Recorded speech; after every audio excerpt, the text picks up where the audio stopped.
Hey, welcome back to Open Hand Farm. I'm Penny, and I am so glad you're here. This is week 2 of the Three Rivers Challenge. And that's my dog barking because she was taking a nap in her kennel, so I shut the door on her, and now she's awake and realizes I shut it. When I ended my challenge last week, we were waiting for snow to come. Well, today's the day. Let me just turn the camera around and show you what we have. We have plenty of snow out there and more still coming.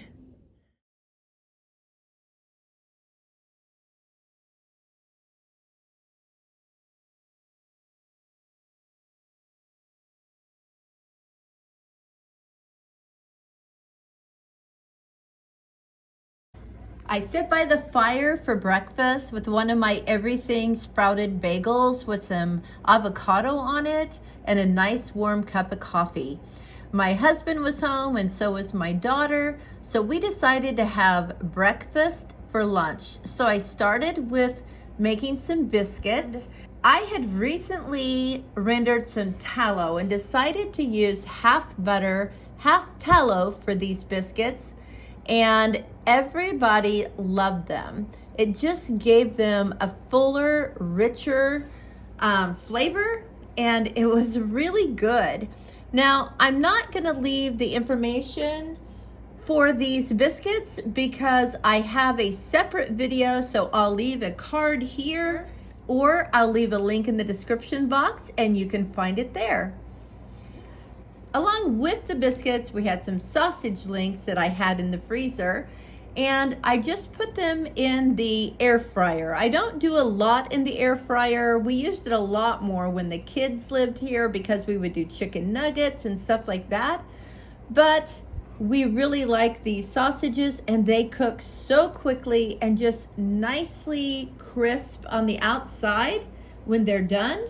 So I got those started, and then I decided to use a biscuit gravy mix, and I've used these before. You just put part of the water in the pan and bring it to a boil, and then you put the packaged mix into some cold water, and after the water boils, you just add that. It's so easy, but it's also so good.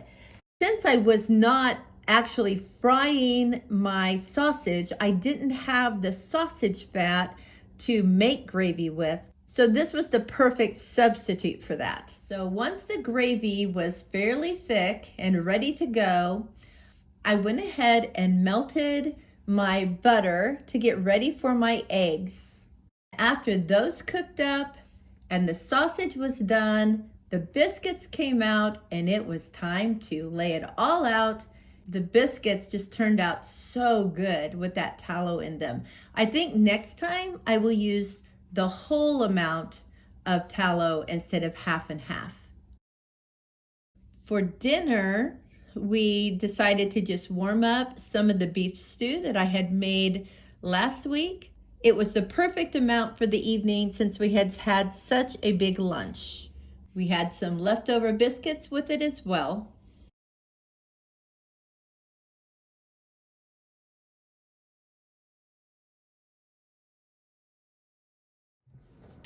Okay, we're gonna have some overnight oats again this morning, but we're gonna try it a new way.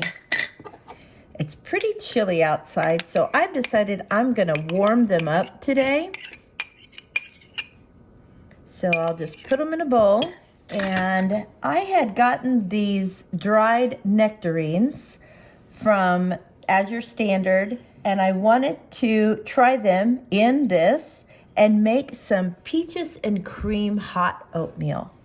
So I am gonna add a little bit of butter, add a little bit of maple syrup, and we'll put some cream in there, just a little. Mix it all together, and then add some of the nectarines that I kind of just chopped up. They'll still be a little chewy, but I don't have a problem with that.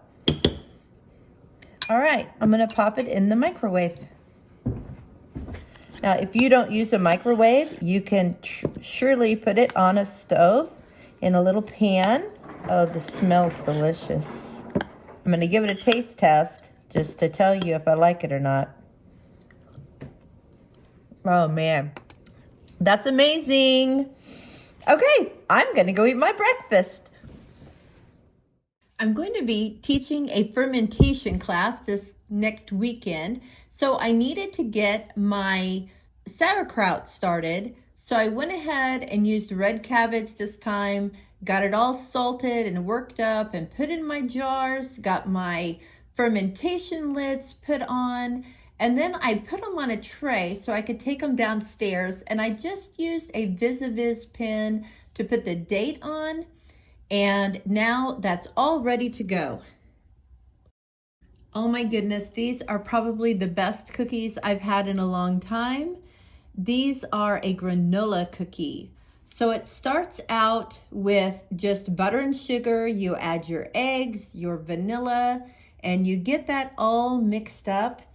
And then you start adding the dry ingredients. So in the flour, you'll add your baking powder and your salt and your cinnamon.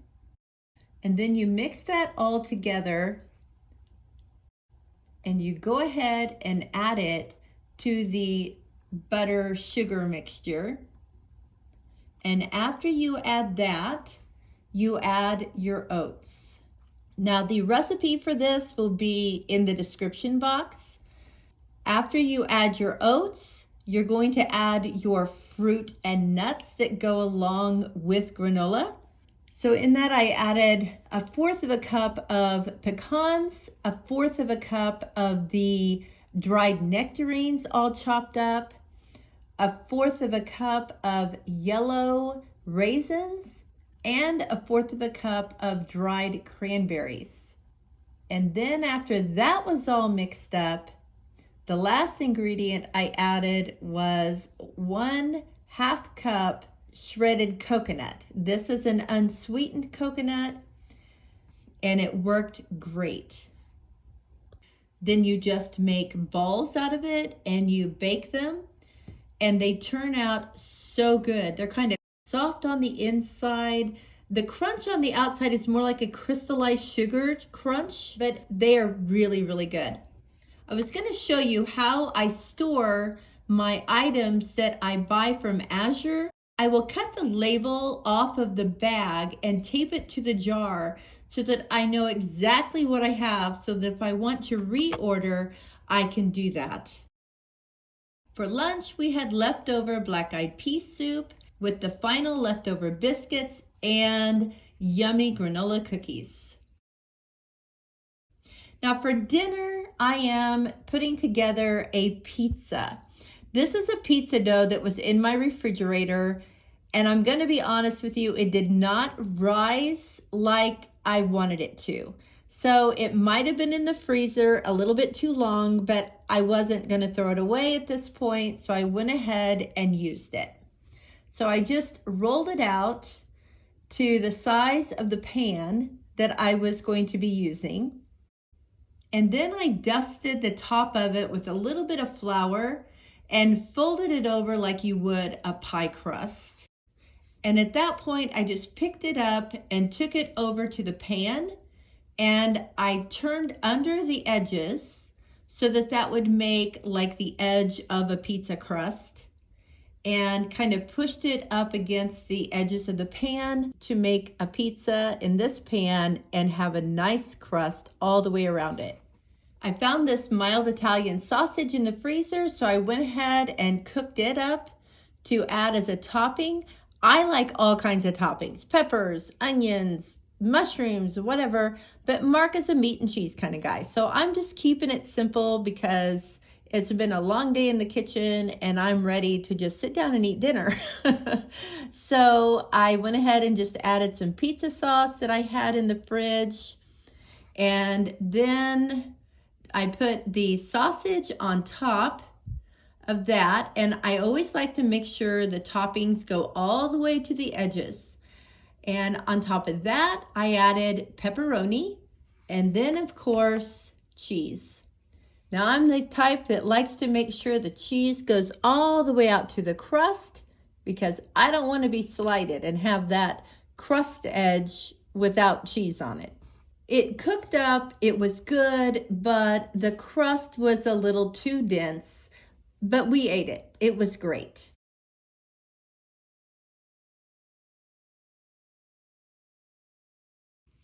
I had a bagel with avocado again, but I really upped my game today, and I'm so glad I did.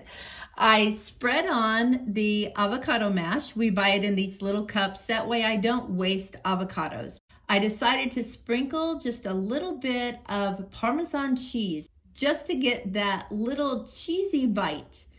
And then I topped it with my arugula sprouts. They were done, and so I was able to harvest them. And this made not only a beautiful bagel to eat, but the most delicious. It was so, so good. For lunch today, I had the rest of that sourdough bread I had made that also didn't rise like I wanted it to. So I decided to make Fronch toast. Yes, I'm saying that properly. This is a recipe that my daughter used to use when she and her family were vegan. So you don't use eggs. Instead, you use milk, chickpea flour, and cornstarch. And it is really good. I like the fact that it doesn't leave that thick, eggy texture on the French toast. And it's just light and crisp and so good. So I mixed up the batter for that. And the recipe will be in the description box. And then I took the bread and kind of just laid it in there. It soaked up pretty quickly. You don't have to really let it soak. Now in my skillet, I added some butter and some tallow. So I was kind of mixing it up there. And then I'm just going to add that to the pan. It only takes a few minutes before I get a very nice golden crispy piece of French toast. I added a little bit more butter to the pan because it was getting a little dry. And when those were done, I took them up and went ahead and cooked the other 4 pieces. And I had just a couple of those sausage links left in that bag. So I cooked up a couple sausage links for each of us to go along with our French toast.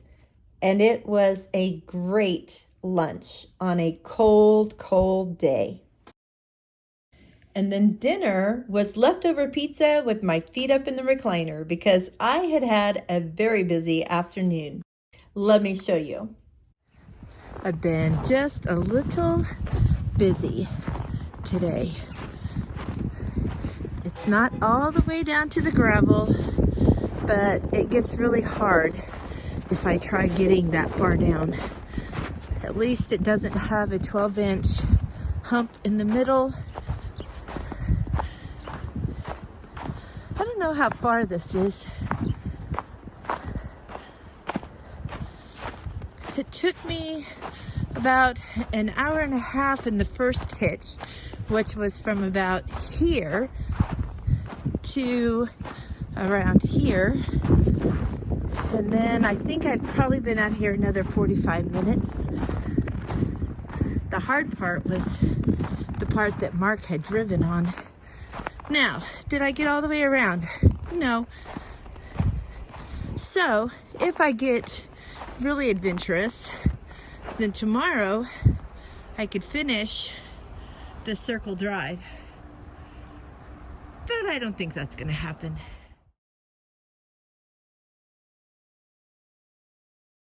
I'm starting my day in the larder. I'm checking on my sauerkraut. And then I'm going to go down and get some potatoes because I want to make potato soup. My potatoes do not store well. I wish I could figure out a better plan for them, but I just can't. This is our root cellar. It's not as cold as I would like it to be. And you can see that my potatoes are sprouting, but they are still very firm. So I'm going to take a basket of potatoes up with me, and I'm going to make potato soup. I'm just going to poke all the eyes off of them and add them to my basket, and I will show you what I have after I get my basket full. I got quite a few, some purple, some white. Now I'm going to go back up the ladder and go to the kitchen. I brought up one of my 5-gallon buckets of flour to refill my flour bin that I keep in my creamery.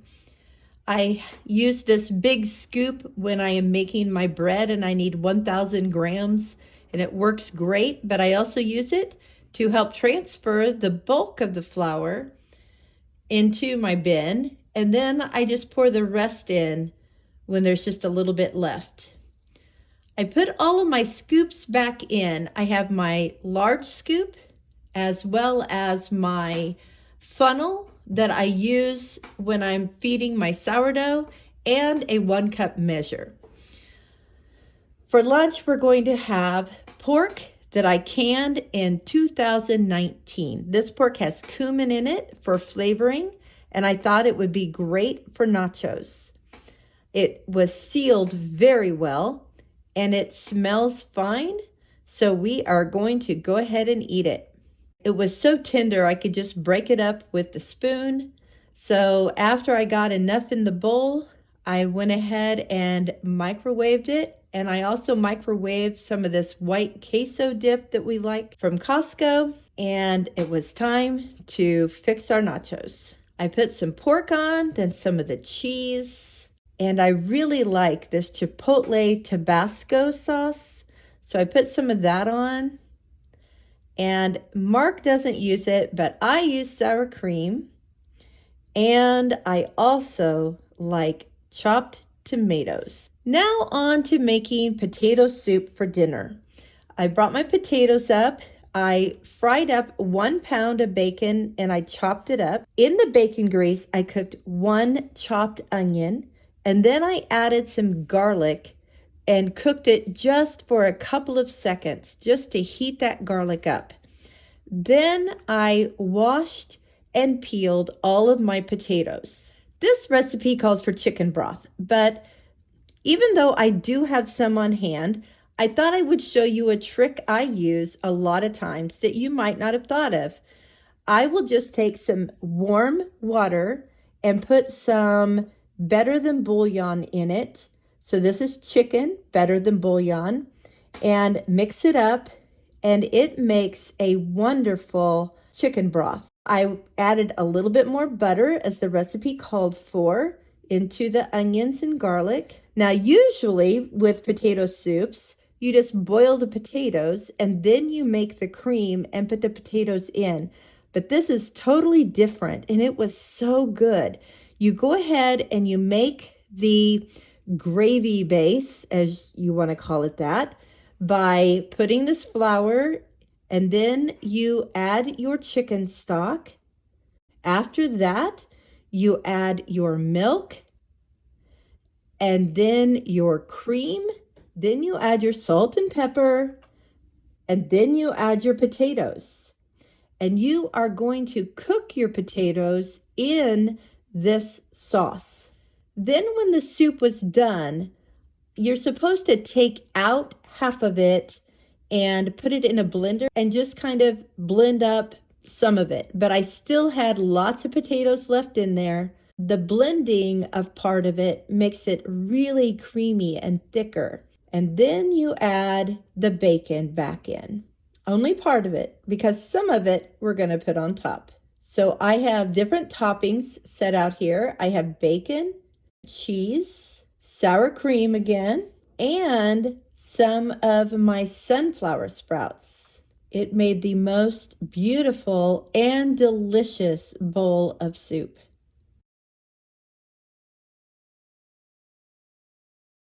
This morning I had peaches and cream oatmeal again, except that I cut the nectarines a little bigger this time, and it was really nice. I could really taste them.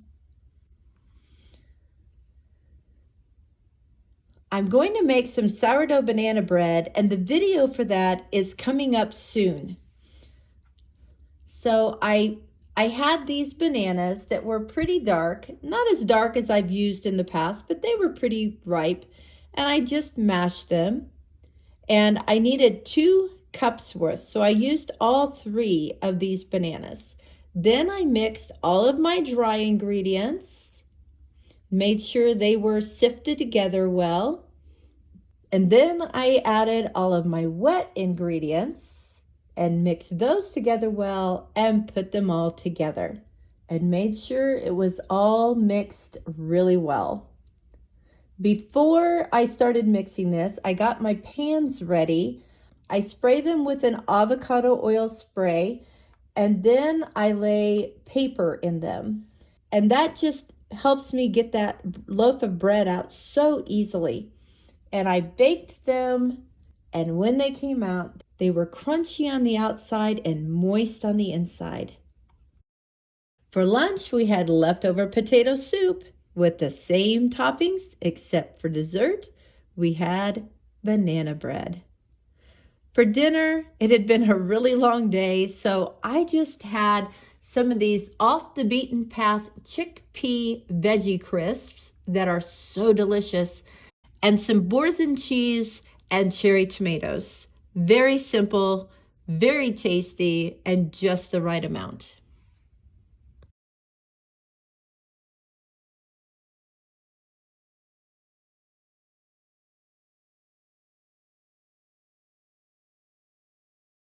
This was going to be a full day because we had grandkids coming. So before they came, I mixed up some pita bread. This was half all-purpose, half einkorn, and I had to let it sit for 4 to 6 hours before I actually cooked the pita bread. So I wanted to get it started before they even got here. Once they were here, we had banana bread and strawberries for breakfast. They thought that was a great breakfast to have. And then we had a quick lunch of chicken nuggets and potato chips, and then we went outside.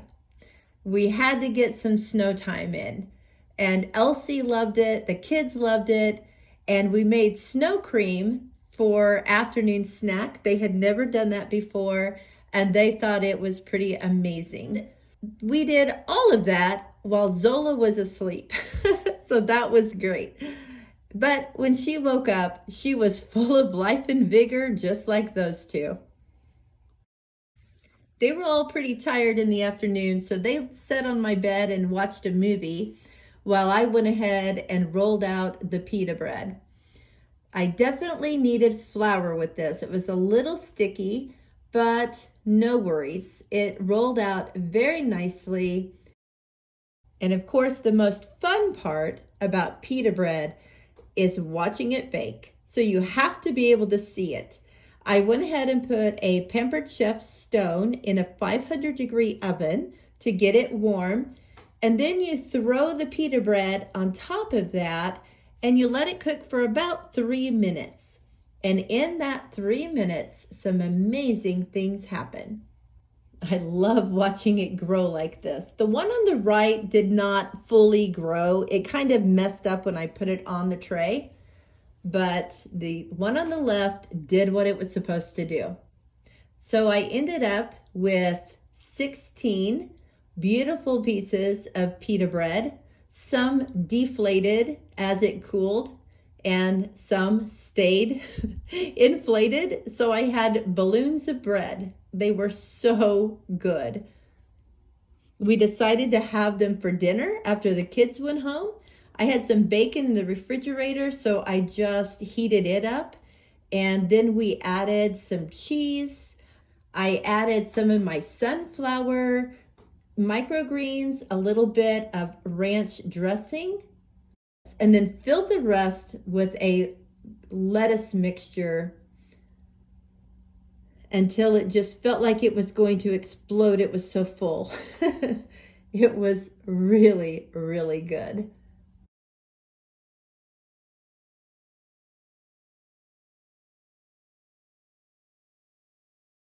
Day 7 is starting by taking 2 1-gallon jars of sourdough starter out of the refrigerator so that they can rise and bubble over at my friend's house. I had told her I would build her 2 gallons of sourdough starter so that she could freeze dry it. But getting it to her was going to be a problem. You see, my driveway is not worthy of driving on, and neither was hers. So we decided that we would have our husbands drive us to Chick-fil-A and meet there for breakfast. So on this beautiful early morning when the sun was coming up, we had a double date with our friends Ken and Grace. We have a friend that works there, and he knew my coffee needs that early in the morning especially. So when I asked for a refill, this is what I got. I want to thank all of you once again for coming along on week 2 of the Three Rivers Challenge. I'm finishing this video up on Saturday afternoon, which means we haven't had dinner yet today. But I think what I'm going to do is just head down to the larder and find a jar of soup, and that's what we'll have for dinner. We can have some pita bread with it, or I could mix up some biscuits really easily. And it might be nice to have some of those on hand for other meals as well. I have left recipes for some of these items in the description box, as well as links to some of these items in the description box.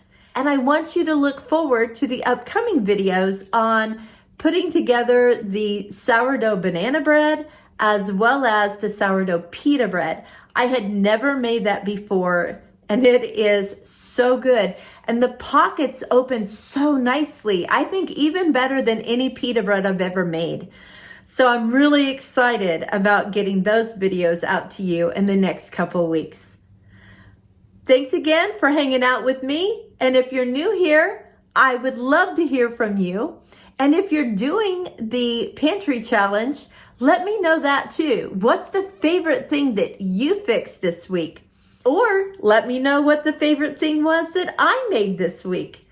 And until next time, blessings on you and yours.